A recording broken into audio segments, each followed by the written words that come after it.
Yo creo que los maestros se deberían centrar en el nivel de ignorancia que hay a nivel social y dejar de estar politizando a favor o en contra de partidos políticos en donde solo se pierde tiempo, dinero, esfuerzo y los mexicanos no podemos darnos ese lujo menos en este momento de la historia. Opino que son unos desconsiderados. Tuve que caminar durante semanas para poder llegar a mi trabajo. A mí sí me descuentan el sueldo. Son muy respetables las exigencias que piden estos señores, pero muy ilógicas. El 100% de aumento en ningún trabajo les dan eso. Sin mencionar que si faltan 3 días los corren y estos señores, en lugar de estar en las aulas, están ocasionando desmanes por toda la ciudad, dañando a terceros y con unas exigencias que son irreales para la educación que imparten, irreales para las responsabilidades que tienen. Son demasiados los privilegios que tienen y aún quieren más.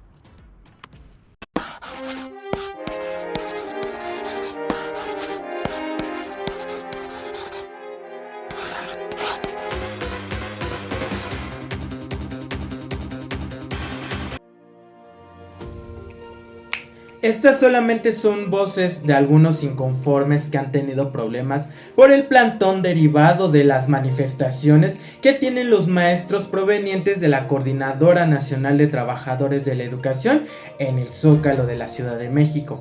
Pero esto tiene una grave repercusión no solamente en las vías de acceso, sino en los asistentes a los centros educativos, comercios y demás actividades que se realizan. Pero veamos, ¿cuál es el génesis de esta manifestación y cómo es que todas las manifestaciones han impactado en la forma de pedir atención y sobre todo exigir una equidad en la justicia para los derechos de los trabajadores?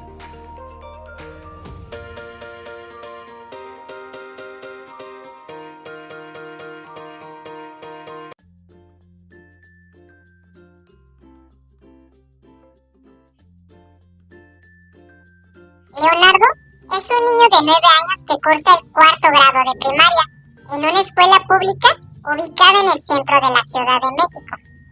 Se ha visto afectado directamente por el plantón que mantienen los maestros en el Zócalo capitalino. Desde hace varias semanas, su escuela ha suspendido clases de manera intermitente debido a que muchos docentes participan activamente en las protestas. Además, el acceso a la zona ha sido restringido por la presencia de campamentos, carpas, ruidos constantes y el cierre de calles, lo que ha generado dificultades para que Leonardo llegue puntualmente a su escuela, incluso cuando hay clases presenciales. Su madre, que trabaja en un local cercano, también ha tenido que reorganizar sus horarios para poder acompañarlo, ya que teme por la seguridad en medio de las manifestaciones. Leonardo se siente frustrado porque no entiende completamente lo que ocurre y extraña la rutina de sus clases, a sus compañeros y sus actividades normales. Aunque su maestra le ha enviado algunas tareas por mensajes, el niño reconoce que no es lo mismo aprender desde casa. Esto ha comenzado a impactar no solamente en su rendimiento académico, sino también en su estado de ánimo, ya que se siente confundido y excluido del ambiente escolar que tanto disfruta. Y la pregunta de reflexión: ¿de qué manera las autoridades y los docentes garantizan el derecho a la protesta sin afectar el derecho a la educación de los niños como Leonardo? Y bueno, después de haber escuchado esta situación problemática como la de Leonardo, en la cual muchos de nuestros educandos o incluso familiares están inmersos, te pregunto a ti, ¿es necesario que se siga recurriendo a la manifestación a través del cierre de calles y plantones para exigir que se respeten los derechos de los trabajadores de la educación? Nosotros a través de esta situación buscamos que tú generes ese pensamiento crítico, para que cuestiones, para que analices y reflexiones qué es lo que le conviene a la ciudadanía para que puedan atender las autoridades estas necesidades. Pero veamos cuáles son las diferencias entre la Coordinadora Nacional de Trabajadores de la Educación y el Sindicato Nacional de Trabajadores de la Educación, porque estos están inmersos en estas luchas que constantemente se realizan. Hola amigos, espero y se encuentren bien. Yo soy el profesor Alejandro y el día de hoy tocaremos un tema bastante importante y creo que es de interés para todos aquellos que se están formando para ser maestros o docentes en algún futuro. ¿Han escuchado la palabra sindicato? ¿Qué les suena o qué piensan cuando escuchan esa palabra? Porque últimamente creo que hemos estado bastante presentes en estos tiempos actuales, donde hemos visto, sí, por lo regular marchas, quejas, protestas y últimamente somos los favoritos de las televisoras nacionales. Si también has escuchado hablar de dos sindicatos, uno con el nombre de el CENTE y el otro con el nombre de la coordinadora, creo que tenemos bastantes dudas. Pero bueno, en este pequeño video explicaremos un poquito del origen de el CENTE, que cabe mencionar que es el original o el primero que se fundó. Y bueno, volviendo al tema principal, el CENTE con S es el sindicato mexicano que representa a los trabajadores de la educación y este se fundó en 1943. Este sindicato agrupa a millones de trabajadores de la Secretaría de la Educación Pública con sus iniciales SEP, de los sistemas educativos estatales y municipales. En español, representa a todos los docentes, todos los maestros y maestras del país. Preguntaremos, ¿para qué se creó la CENTE? Bueno, la CENTE se creó para unificar a todos los maestros y buscar defender sus derechos o nuestros derechos laborales. Además de que buscaba promover una educación pública de calidad y contribuir al desarrollo profesional del magisterio. También impulsa el desarrollo y la actualización y capacitación de todos los maestros para la mejora de su desempeño y de sus conocimientos. Buscaba también la unificación de todos los trabajadores de la educación en diferentes regiones y niveles, creando una sola organización, buscando salarios con condiciones laborales mejores y seguridad social, entre otras cosas. Y bueno, nos saltamos la fecha. La creación del CENTE fue el 30 de diciembre de 1943. Nos saltamos quién era el dirigente inicial de la CENTE. El dirigente era Luis Chávez Orozco. Él inició el movimiento o estaba a cargo al inicio de este movimiento sindical. Aunque por divisiones dentro del mismo sindicato solamente duró un año.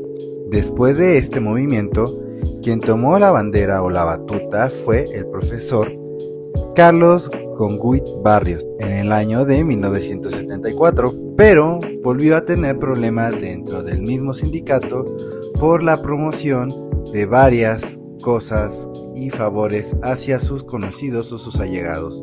Después, otros profesores tomaron el cargo de dirigente, pero siempre hubo divisiones dentro del mismo sindicato, hasta que llegó la famosísima profesora Elba Ester Gordillo. Sí, como lo escuchan bien, Elba Ester Gordillo. Esta maestra salió bastantes veces en televisiones y bueno, dijo muchos mensajes que tenían los maestros, pero también fue muy controversial por todas las irregularidades que hubo en su mandato. Bueno, eso fue una pequeña explicación de lo que es el CENTE. Como les puedo comentar, es el original, el CENTE, con S de Susana, porque muchos tenemos dudas o teníamos la duda de cuál había surgido primero, y bueno, ese es el original.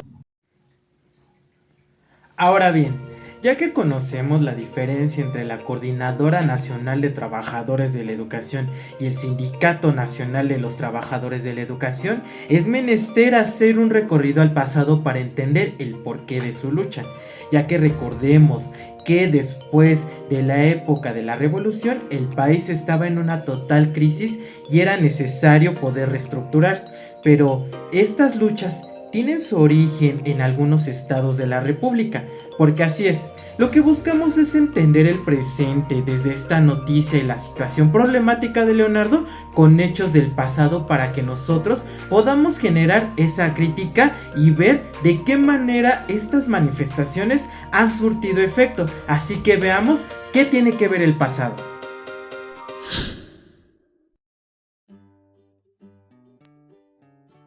¿Y cómo surgieron las normales rurales? Bien, estas escuelas nacieron en México en el año de 1922, durante el gobierno del presidente Álvaro Obregón, gracias al impulso del entonces secretario de Educación Pública, José Vasconcelos.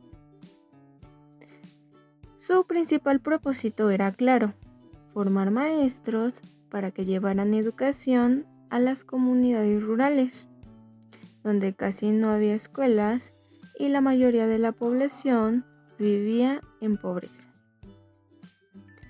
Y entonces, ¿por qué surgieron las normales rurales?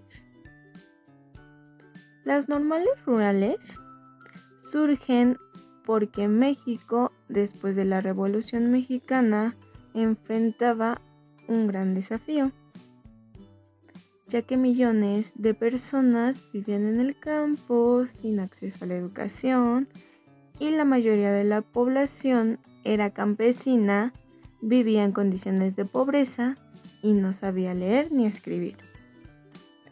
Entonces, la escuela era un privilegio en aquellos tiempos que casi siempre se quedaba en las ciudades. Por ello, se necesitaba educación que llegara al campo, que fuera gratuita y accesible, y también que ayudara a transformar las condiciones de vida.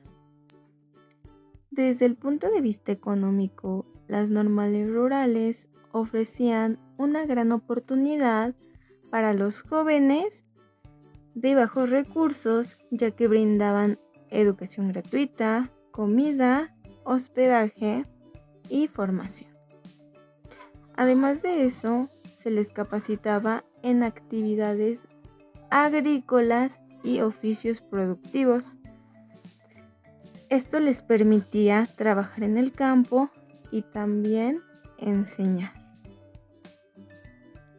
Y desde el aspecto social, estas escuelas no solo nos enseñaban contenidos en esta época, también formaban a los estudiantes en valores como la solidaridad, el trabajo colectivo y el compromiso social, convirtiéndolas en semilleros de conciencia, donde los jóvenes no solo aprendían a enseñar, sino que también a luchar por una vida más justa para todos. Con el paso del tiempo, las normales rurales no solamente forman a docentes, sino también conciencias críticas. Muchos de estos maestros comenzaron a organizarse para exigir mejores condiciones laborales y una educación más justa para todos. De ahí surgieron movimientos importantes como la Coordinadora Nacional de Trabajadores de la Educación, que luchaba por los derechos del magisterio y por una educación pública de calidad. Ya que conocemos un poco más acerca del origen de las escuelas rurales en México, conozcamos más cómo es que los maestros vivían en condiciones precarias en las cuales ellos tenían que enseñar. Por ello, conozcamos la opinión de una maestra. Maestra de la ciudad del pasado. Las escuelas normales de la Ciudad de México que forman profesores tienen un origen en la década de 1820 como parte del movimiento de la escuela mutua. En 1820 fueron las primeras escuelas normales de México buscando la formación de preceptores no maestros en el sentido de moderno. En 1887 se inauguró la Escuela Normal para Profesores en la Ciudad de México. En ese mismo año también se fundó la Escuela Normal para Profesoras. Así es, como hemos visto, la reestructuración del sistema educativo tiene sus orígenes en la formación de las escuelas rurales de México. Por tanto, uno de los personajes emblemáticos es José Vasconcelos, quien después de la Revolución Mexicana fundó el 3 de octubre de 1921 la Secretaría de Educación Pública con el fin de centralizar un organismo que controlara y gestionara cómo es que se estaban llevando a cabo las labores educativas en cada uno de los rincones de las escuelas. Pero ahora bien, terminada la gestión de José Vasconcelos, el país todavía faltaba por controlar y reestructurar estos rincones. Uno de sus secretarios y sucesores, Jaime Torres Bodet, así es, él toma partido para continuar con la labor de su mentor, y es así que en 1943 se da la tarea de iniciar con labores para la creación de un sistema y un sindicato que nos diera la puerta de entrada para que estas luchas empezaran a tener sentido. Así que veamos de qué se trataba. Una vez recuperadas las ideas anteriores y teniendo el panorama del contexto, podemos recuperar que el Sindicato Nacional de Trabajadores de la Educación, fundado en 1943, estuvo en un principio cargado por un carácter monopólico y desde sus inicios tuvo un poder político muy profundo, en el que estuvo vinculado al Estado y al partido oficial de ese entonces. Esto marcó profundamente su funcionamiento. Más que un sindicato autónomo, fue un instrumento político, porque recordemos que después de los movimientos obreros que surgieron de la Revolución Mexicana, muchos de los maestros empezaron a organizarse en diferentes secciones de la República. Cuando empiezan a hacer sus diferentes comisiones que los llevaron a defender los derechos del magisterio, lo que hizo el Estado fue unificarlos en uno solo, y es así que surge el Sindicato Nacional de Trabajadores de la Educación. Es importante señalar que no fue nada más una idea creativa que surgió de la nada, sino que todo el proceso de la defensa de los derechos del magisterio cursó por 3 etapas. La primera de ellas, que fue aproximadamente de 1915 a 1932, cuando surgieron estos primeros organismos, estas organizaciones magisteriales, cada una con propuestas y con demandas distintas. La segunda etapa ya fue un poco más consolidada y fue entre 1932 y 1949, donde el gobierno impulsa directamente la unificación de estas agrupaciones en un solo sindicato, formando el CENTE. Y por último, una tercera etapa desde 1949 en adelante, en la que el sindicato ya consolidado comienza a servir más a los intereses del Estado y de sus líderes, perdiendo todo este sentido revolucionario con el que había surgido en un primer momento.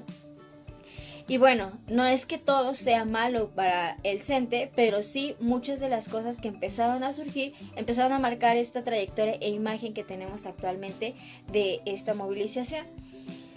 El CENTE ha logrado varios avances, entre ellos la producción de materiales educativos para comunidades indígenas que incluso fueron reconocidas por la UNESCO. Pero también es verdad que muchas de las principales decisiones que se tomaban como órgano central empezaron a verse más por intereses propios que por los que necesitaba la población en general de los maestros. Y eso estamos considerando una visión desde el punto urbano, así como desde el punto rural, que las necesidades son totalmente diferentes. Es entonces que empieza a generarse más el CENTE como un brazo político que como una defensa genuina del magisterio.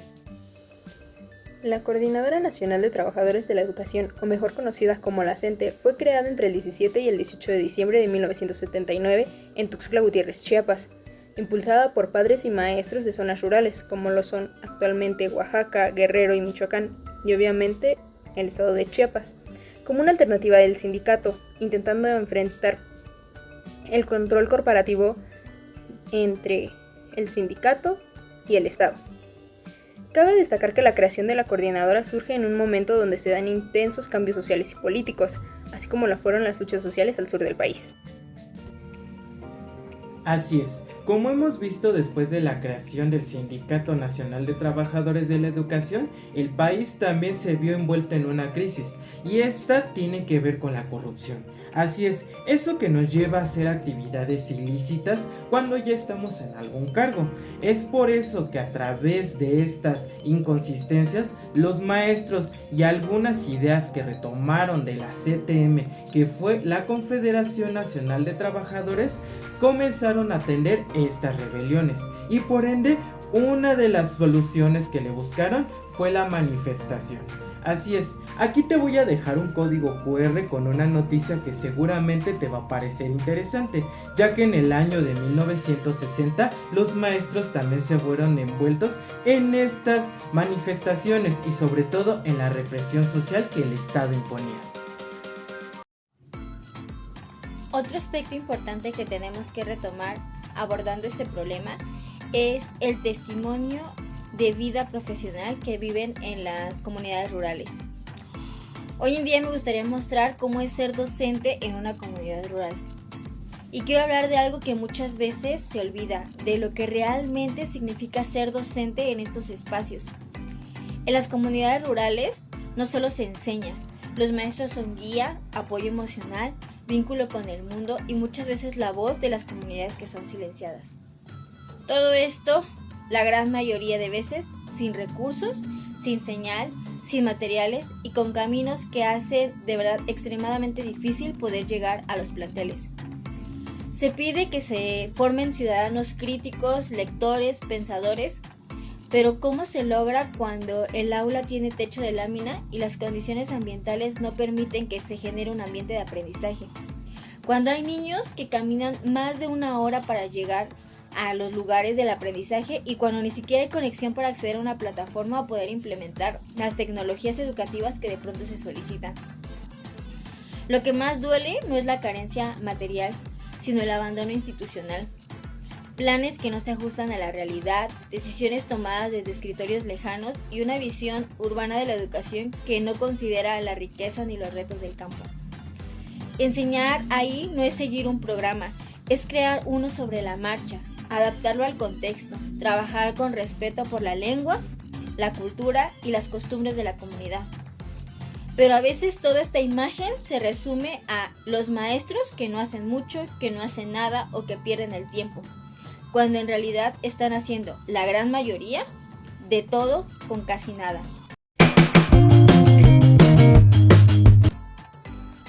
Hablando desde la perspectiva de una maestra urbana actual, puedo decir que en la actualidad los docentes se enfrentan a desafíos relacionados con el pasado y lo que hemos estado hablando, pero también con otros que surgen de la modernidad y de las nuevas situaciones a las que nos enfrentamos, también aunado a las nuevas tecnologías. Todas las peticiones que tienen los docentes y que se manifestaron en el plantón realizado por parte de la CENTE, como el aumento salarial, la abrogación de la ley ISSSTE del 2007, así como la abrogación de la reforma educativa del 2019, son totalmente válidas y tienen lugar al pensar la historia magisterial y las situaciones a las que se ha enfrentado de manera constante este gremio. No podemos ser indiferentes ante estas situaciones y también a las problemáticas que desde hace tiempo nos aquejan, por lo que es muy importante que a partir de toda la información previamente presentada por mis compañeros, hacer una reflexión sobre la historia del CENTE y de la CENTE y verlo como una base para poder comprender lo que sucede en el presente, pero también para poder pensar en nuevas formas de visualizar el futuro. Interesante sin duda la pregunta que nos hace mi compañera para reflexionar. Creo que como docentes constantemente estamos luchando contra corriente, por decirlo de alguna forma. Estamos luchando contra cosas sobre las que no siempre tenemos el control. Una de ellas son los medios masivos de comunicación, hoy denominados Facebook, Twitter, Instagram, TikTok, YouTube, entre otros, en los que muchas veces circula información falsa que desvaloriza y que da una mala imagen de los docentes. Considero que una de las formas en las cuales el magisterio podría manifestarse sería a través de estas plataformas, ya que además de tener un mayor alcance y dar información más verídica, más real acerca de lo que los docentes solicitan, da a la sociedad la impresión de que como docentes estamos actualizándonos de manera constante y por ende estamos capacitados para atender a las infancias de México. Por otro lado, creo que como docentes tenemos un privilegio a comparación de otras profesiones, puesto que tenemos acceso al conocimiento directo de las personas, y una de las maneras en las cuales podríamos manifestarnos tiene que ver desde la propia práctica. La revalorización, yo lo platicaba en algún momento con algunas personas, la revalorización que tanto estamos pidiendo y que tanto se exige debería de comenzar por nosotros mismos, desde el reflexionar nuestro actuar docente y permitirle a los estudiantes que cuestionen. Y esto implica que cuestionen nuestras formas de ser con ellos, nuestras formas de enseñarles. Como docentes tenemos que formar espacios en los que los estudiantes puedan reflexionar acerca de las problemáticas que hay en el mundo, acerca de las diferentes desigualdades, y eso a la larga va a permitir que ellos empaticen con la lucha que el magisterio está realizando y que no es nueva, que viene realizando desde décadas atrás. Entonces, pues sí, dando respuesta a la pregunta planteada por Yasmín, sí hay otras formas de manifestarse.